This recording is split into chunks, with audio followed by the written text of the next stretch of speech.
bonjour. Salut, mon beau Benoît. Et confiance en ton médecin. Oui. Pourquoi? OK, laisse faire. Oh! C'est pas... Il fait les ponts, là. C'est pas la première fois que Benoît me tend la perche et que je ne la saisis pas. Je te tends une belle grosse perche. Moi, je suis en train de me noyer dans l'eau, tu me lances une bouée, j'en repite. J'en veux pas. OK, on va y aller de façon plus classique. On recommence ça, OK. Un médecin payait des ados pour le regarder se masturber, tu sais. Ouais. Benoît, il faut le dire. Puis juste un message en commençant. Il y a des gars qui nous écoutent. Il y a beaucoup de gars qui nous écoutent. Gardez-la dans vos shorts. C'est pas compliqué. Gardez-la dans vos shorts, à moins que ce soit consentant. Si c'est consentant, ça, c'est correct. Sur invitation? Découvre-la. Ouais. C'est correct. Ouais. Mais pour vrai, je suis plus capable d'arriver à ton micro puis de te raconter d'histoires de gars qui se la sortent devant des femmes, devant des garçons. Arrêtez!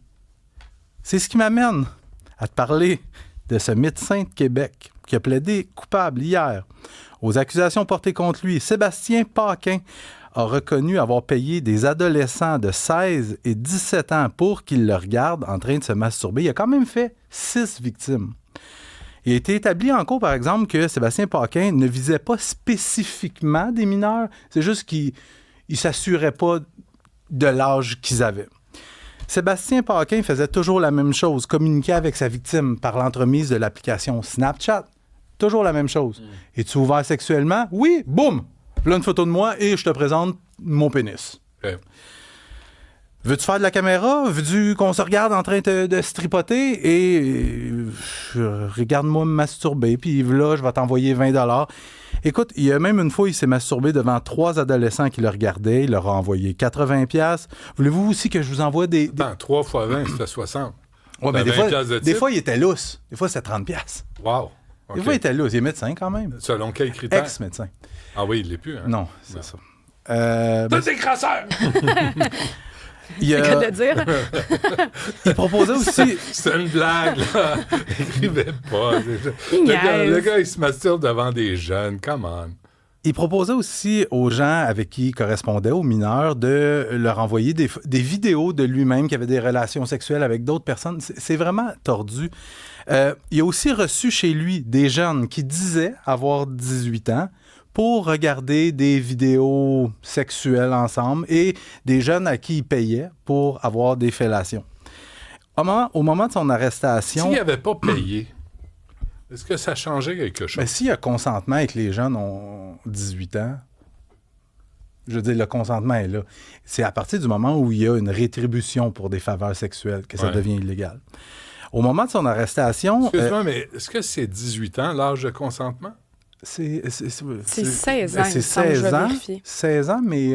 Mais c'est ça, je comprends pas là-dedans. Mais il y a une question d'âge, de différence Fais pas d'âge. le geste là, s'il te plaît, Sybelle.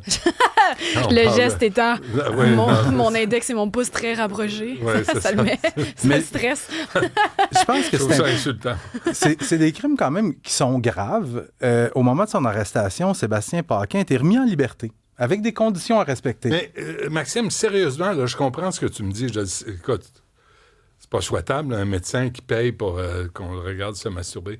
Mais je veux juste comprendre. Là, il est devant des jeunes, puis l'âge de consentement est 16 ans au Québec, sauf erreur. Au Canada aussi, c'est bien ça. C'est ça, hein? Je vais retourner à... Alors, pourquoi il y a un crime? Puis j'approuve pas, là. C'est pas ça le but. J'essaie juste de comprendre. Le chef d'accusation qui était porté contre lui, c'est avoir sollicité ou obtenu des services sexuels contre rétribution à l'écart de personnes mineures. Ah, c'est ça, donc, c'est ça le crime. S'il n'avait pas payé, ça serait des coins douteux. Ouais, il faudrait peut-être vérifier ça avec un juriste. Je pense pas que ce soit juridique, là, ce que je dis. Là. Mais sur le site, donc je suis sur le gouvernement du Québec, c'est inscrit qu'à 20 ans et plus, donc à partir de 20 ans, une relation sexuelle est légale avec une personne âgée de 16 ans et plus. Donc l'âge de consentement, c'est 16 ans. Et donc, tu pourrais avoir des relations sexuelles avec à peu près n'importe qui si c'est consentant. Ceci dit, il comparait, il est remis en liberté, avec des conditions à respecter, notamment celle de ne pas accéder à Internet. Je pensais de dire de la garder dans ses shorts. Entre autres aussi. Mais gardons, toi, il est arrêté l'année suivante Ben oui, parce qu'il est en attente de son procès avec des conditions à respecter. Il est arrêté encore l'année suivante parce que il a brisé ses conditions. Il est allé sur un site, le site JALF, pour ne pas le nommer, une application pour les adeptes de fantasmes. Il a sorti son stéthoscope? Ou... Non, mais il s'était créé des comptes là-dessus. Et les policiers ont retrouvé des centaines de conversations de nature sexuelle. Et des ben oui! Et des conversations aussi dans lesquelles il offrait encore de l'argent pour obtenir des faveurs sexuelles. Oui! Fait que hier, il est reconnu... après avoir brisé ses conditions, on l'a quand même remis en liberté encore. Ben oui. Encore? Hier, encore. Là, il revient au palais de justice. Il plaide coupable. Encore? Il admet sa culpabilité. Et le juge lui dit, la portée là, vous pouvez... j'ai pas pris ma décision encore. Tu sais, la sentence va venir ultérieurement. Mais d'ici là, profitez de votre liberté, mon cher M. Paquin. Je le dis-tu? Vas-y. Encore? Puis accessoirement, Benoît, c'est aussi important de le mentionner, il avait été radié 9 mois en 2018 pour avoir fait des avances à un patient de 19 ans en lui proposant un trip à 3. D'accord. Mais ça, c'est pas un voyant rouge pour le collège des médecins, mettons, là? Un peu, ouais. Me semble... Un petit voyant rouge. Alerte au dégueulasse, là, me semble. C'est ça, le terme technique. Attention, ici, on fait affaire à une alerte au dégueulasse. Bon, écoute donc. Alors, qu'est-ce qui lui arrive? Là, il est encore en liberté? Là, il est en liberté en attendant de la sentence en attendant que le juge rende sa sentence. La troisième? Ouais. 1, 2, 3. 1, 2, 3. Okay. Il a fait 1, 2, 3, mais il a mis 4 doigts. Ça va pas bien. Je suis comme les Simpsons. 1, 2, 3. J'ai pas le bon nombre de doigts. 7 ans de prison pour un gros trafiquant de drogue. 7 ans d'emprisonnement pour Stéphane Desroches. Puis il y en a des roches de crack. Arrêtez, c'est pas drôle. Ah, j'ai pas fait. Un gars de la TUC qui menait un train de vie luxueux grâce à sa vente de drogue. Et la drogue, il en vendait sur un moyen temps. Ah oui, c'est un bon vendeur. Il vendait du pot, de la coke, du speed, du Cialis, du Viagra. Hey, lui, les érections de ses clients, c'était important. C'est quoi du Cialis? Pour te faire... c'est comme du Viagra, OK. Un peu, ouais. Quand les policiers sont débarqués chez lui l'année dernière, c'était un peu comme la caverne d'Ali Baba.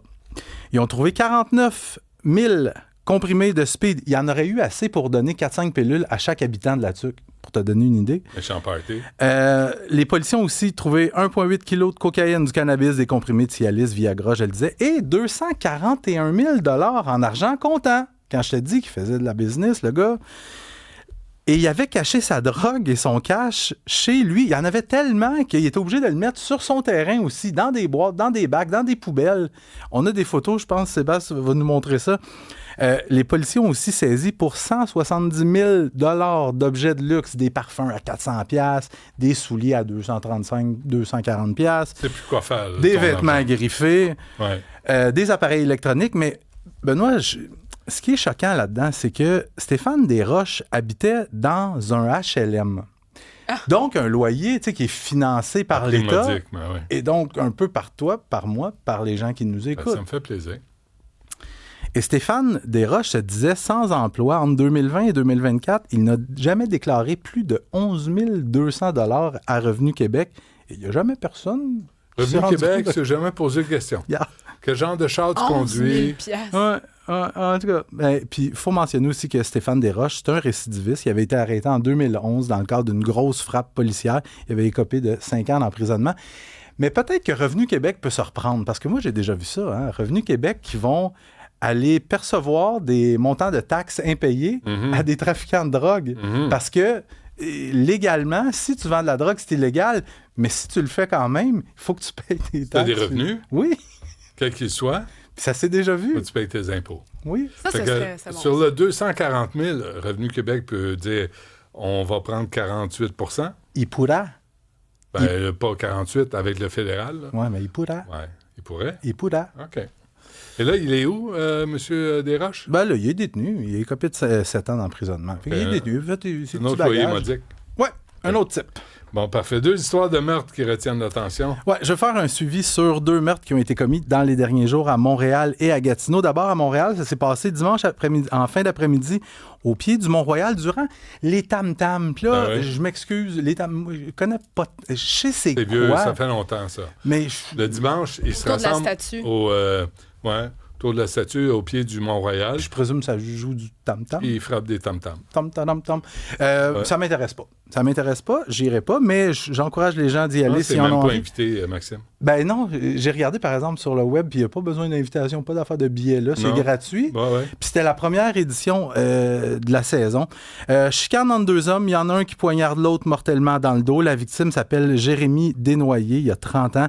Un gars qui traînait quand même quelques antécédents judiciaires. Le suspect était arrêté sur place. On voit sa photo à l'écran. Il s'appelle Wency Jean-Marie Janis. Il a 58 ans. C'est un criminel de carrière. Comparu hier après-midi au Palais de justice de Montréal sous une accusation de meurtre non prémédité. Puis ce gars-là, cet accusé-là, c'est un gars qui collectionne les antécédents criminels depuis la fin des années 80. Et bizarrement, malgré son impressionnante feuille de route criminelle, dans les 10 dernières années, plus souvent qu'autrement, écopé de très petites peines de prison ou de la prison à domicile, malgré tous ses antécédents. Ben oui, pourquoi pas. Et l'autre dossier dont je veux te parler rapidement, c'est ce meurtre qui a été commis jeudi soir, la semaine dernière, dans un bar de danseuses nues de Gatineau. La police qui a révélé l'identité de la victime, elle s'appelle Justine Larche. C'est une femme de 39 ans, mère de 3 enfants. Puis ce qui est triste dans cette histoire-là, c'est que Mme Larche, ce soir-là, avait inauguré un nouveau projet. Elle ouvrait un centre de discussion à Gatineau. Et pour célébrer ça, décide avec des amis d'aller dans un bar, faire la fête un peu. Et on termine la soirée dans un bar de danseuses, le bar 7-7. Et en fin de soirée, il y a quelqu'un qui est entré dans le bar, a ouvert le feu. Et Mme Larche a été atteinte par balle à la tête. Ah, ouais. Et selon mes informations, Mme Larche ne serait pas la personne qui était visée par les coups de feu. Donc, une mère de famille comme ça qui est arrachée à ses 3 jeunes enfants. Très bien. Le suspect qui a pris la fuite n'a pas été retrouvé. C'est important de le dire. Souhaitons qu'on le retrouve. Merci, Maxime. Salut. À demain.